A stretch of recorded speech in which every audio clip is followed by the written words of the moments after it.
Tady vidíme počiny mistrů, no 17, krásná Krčin.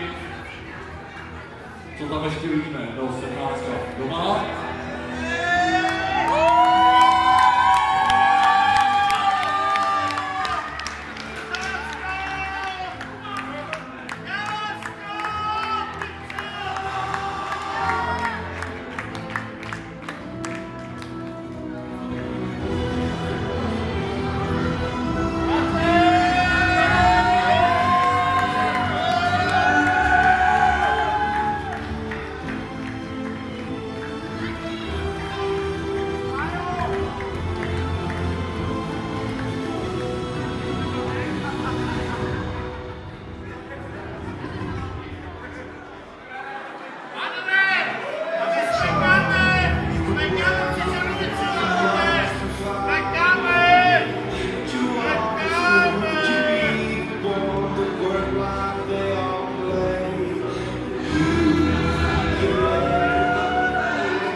Jistě vás zajímá, jak mistři ke svému titulu dokráčeli.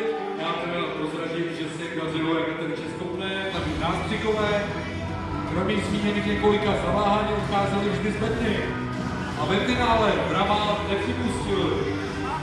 Konkrétně výhra Holohově, Sedovicí, Samáře, druhé místo Miškové, Výsové, Krčin, Rubci, Kájové, Vydolové a Domové klubu.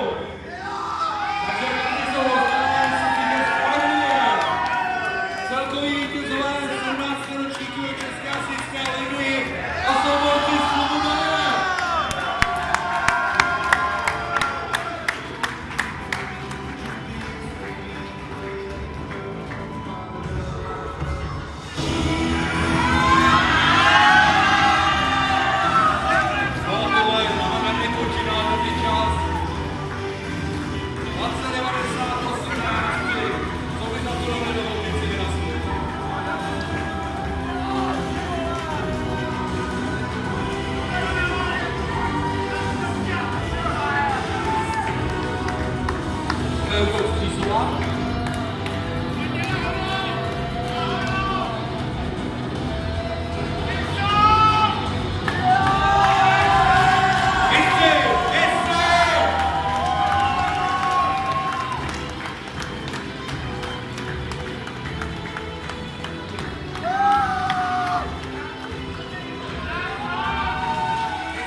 party, že mám takovou tutovnost, se dám slovo písnímu panu starostovi, který pro vás má taky nějaké zkušenosti. Takže vyslechněte ještě pana starostu Idlovar, kterému všichni děkujeme za to, že dnešní party se mohla tomu strávit tady a pak už teda ta party může začít. Takže pane starosto, já předávám slovo.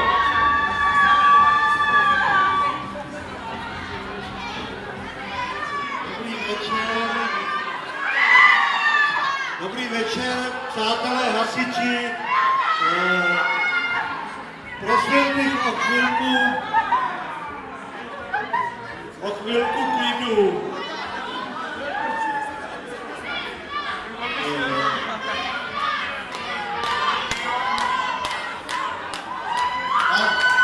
Tak chvíli počkám, než skončí ta extáze.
Vážení přátelé, usaďte se na místa.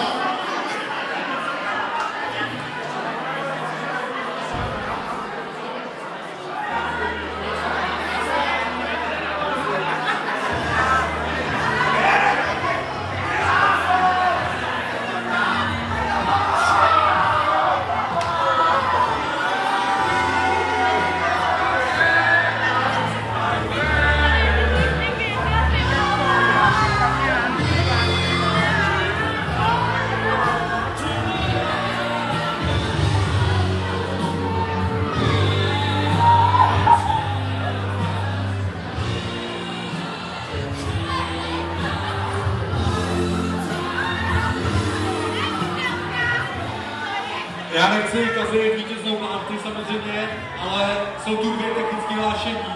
Mistři a borci z klubu, že by si mohli taky převzít pohár, putovní pohár a cený pro mistra. No a pak ta druhá chce pan starosta něco říct, takže si myslel vyslechli. Jo? To je hodně všechno. Jo, ještě Trpínovi, jak je to pocit vyhrát ligu? Je to úplně super a hlavně my jsme složili úplně nový tým a mysleli jsme si, že budeme do 3. místa maximálně. A my jsme to vyhráli a máme tam tátu, syna, bratránce a 3 cizí lidi. To je super. Takže rodinný tým, už tam bude jenom vnuk a budeme to úplně komplet. Já přám slovo panu starostovi, tak ho vyslechněte určitě. Vážení hasiči a hasičky, já bych chtěl pogratulovat všem oceněným, hlavně těm na předních místech.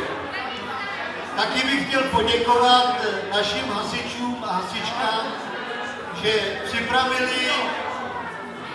připravili toto krásné setkání, že připravili sál a že ho také uklidí ještě potom. Chtěl bych říct, že hasičský sport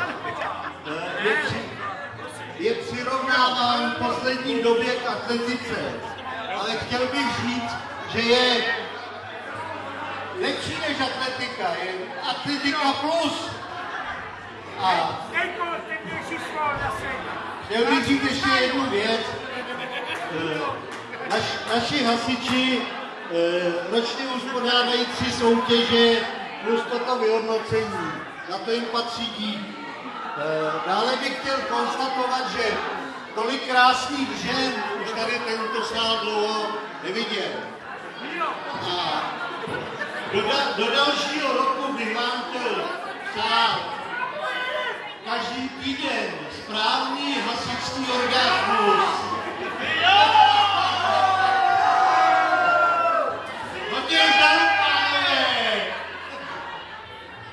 Dámy a pánové, to byl starosta obce Midlovany.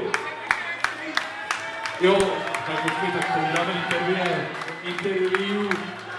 A já jsem se ptal, jak je to pocitný mistr, tak teď máme přímého účastníka. Poslouchněte si to sami, ale slušně. Pocit je nádherný, ale myslím si, že nás 7 lidí to nevyhrálo. Nás vyhráli a vybuzovali fanoušci a faninky a těm moc děkujem. Natlačkám na mistru. Ještě si jsou tu mistrně, jestli nám taky chtějí říct, jak je to pocit vyhrát ligu. Oni už to znají. No, jak se pije s mladíčem, nám to píše Pajda. Ale jako svině. Krásně večero, krásně večero. Mě už bolí ruce. Nejlepší průrazka to je Jíďo, jistě. Jíďo, co nám řekneš ty? Já jsem chtěla poděkovat svému týmu, bez něho bych tyto krásný pohády samozřejmě neměla, takže Honky děkuju! Tak to jsou mistryně Zlatíčka, Lišovné a mistry klube Zoltaný Bčka. Já bych ještě tady Zlatíčkám pogratulovat chtěl, protože jsou to krásné prdelky. Na té základně, když si chystají to základně, vystrčí na mě to svoje pozadí. Je to krásný pohled a nejhezčí zadek s těma krásnýma tankama je tady!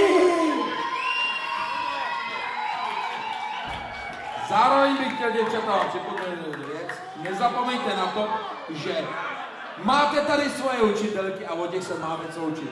Díky nim jste tam, kde jste. No a ještě tady máme velmi člena vítězného týmu chlapů, ten se řekne Kovy, pak bude Pajda. Já bych se ještě chtěl říct, že my jsme vyhráli do Českou ligu a vyhráli jsme to s člověkem na rozdělovači, který je tak, on když to nedá, tak se musí zvolit, ale on je dobrý. Ale bohužel musí jít do práce a on to stále dneska není. Ale máme ho strašně rádi a děkujeme mu. Tak hlas. Tak mu zatleskáme a ještě velmi rozdělovače přes mého týmu Děvča. My bychom hlavně chtěli poděkovat týmu Mami, který nám pomohli vždycky, když jsme chtěli. A chlapům, bez nich bychom nebyli tam, kde jsme. Jo, tak to nebylo krásný tým poděkování.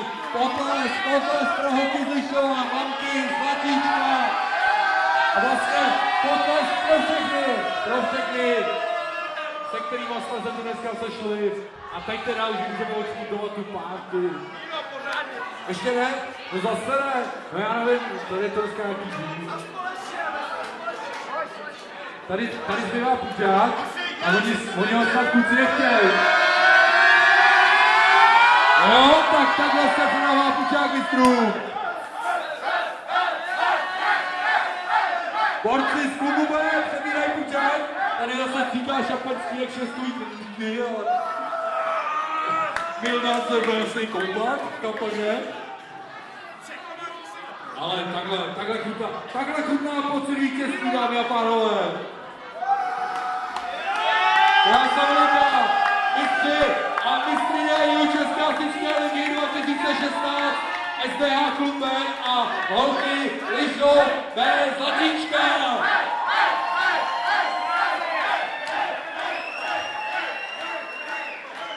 A i více mistři slaví, teď tady mám třeba Hokyčáka.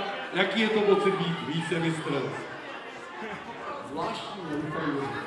Nejste není zvyklý, ale i tak, já myslím, že to je fajn.